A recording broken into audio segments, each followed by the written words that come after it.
Assalamualaikum warahmatullahi wabarakatuh. Salam sejahtera untuk kita semua. Salam NKRI, salam merah putih. Ya, gawat guys. Gawat bagi keluarga Mulyono CS. Kenapa? Mas Hasto sudah ketemu dengan mantannya Mas Kaisang yang diduga hamil. Dan keluarga besar Jokowi dan termasuk Ibu Riana itu kemudian meminta kepada cewek atau perempuan tersebut untuk menggugurkan kandungannya. Betulkah itu? Nah, di sini juga ada membuka suara si mantannya, biasanya ini saya lupa namanya siapa ya, Jenny siapa saya lupa. Oh, maaf. Nah, tentunya ini semua ada kaitannya dengan pertarungan PDIP dengan Pak Mulyono. Nah, apakah ini mungkin yang dimaksud berkas, salah satu berkas yang disimpan oleh Mbak Koni di Notaris Rusia?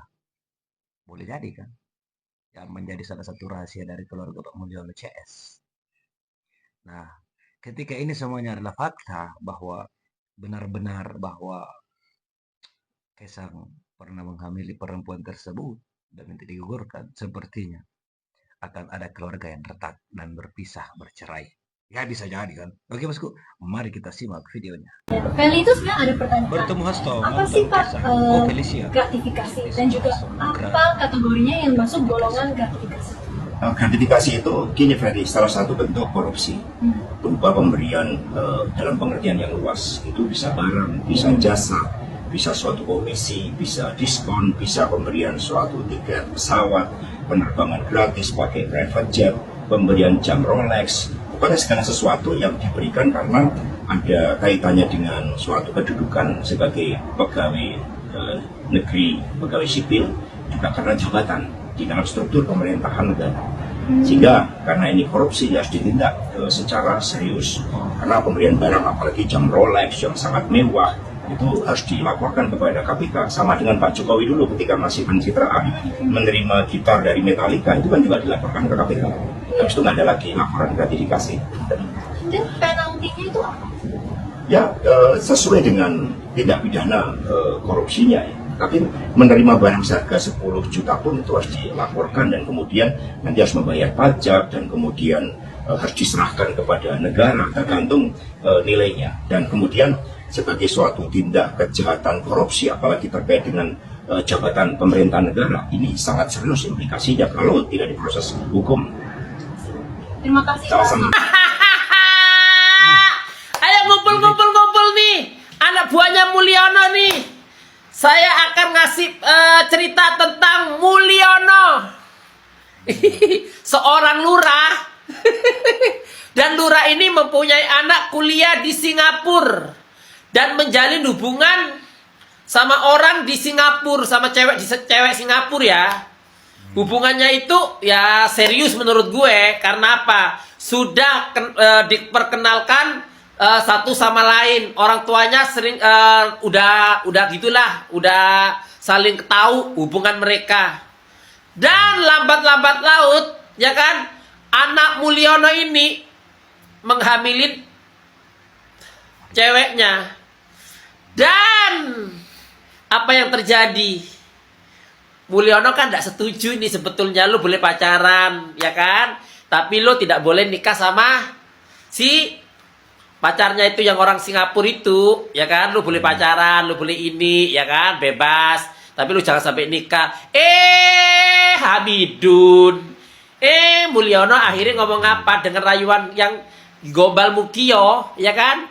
Ngomong gini, kan kalian kan masih muda, masih begini. Gugurin dong kan anaknya itu.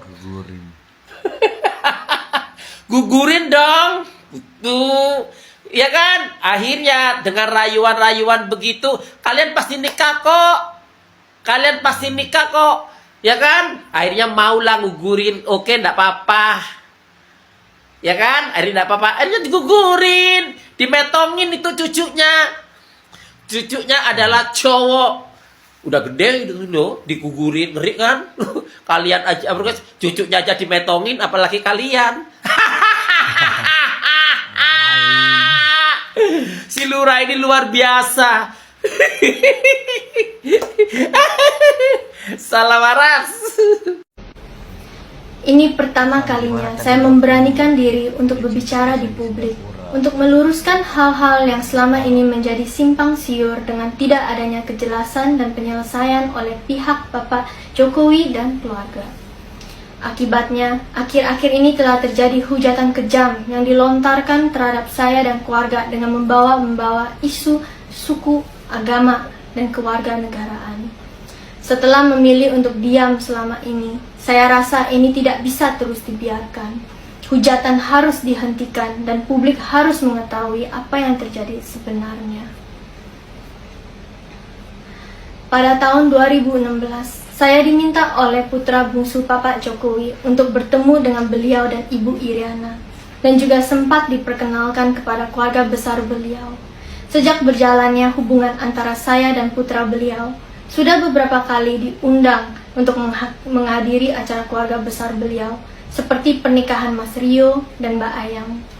Dalam acara tersebut, saya disediakan tempat tinggal di kediaman Mas Gibran selaku putra sulung beliau dan Mbak Selvi selaku istrinya. Saat itu saya sempat bertemu juga dengan Bude dan Pak B selaku kakak dan kakak ipar dari keluarga Ibu Iriana.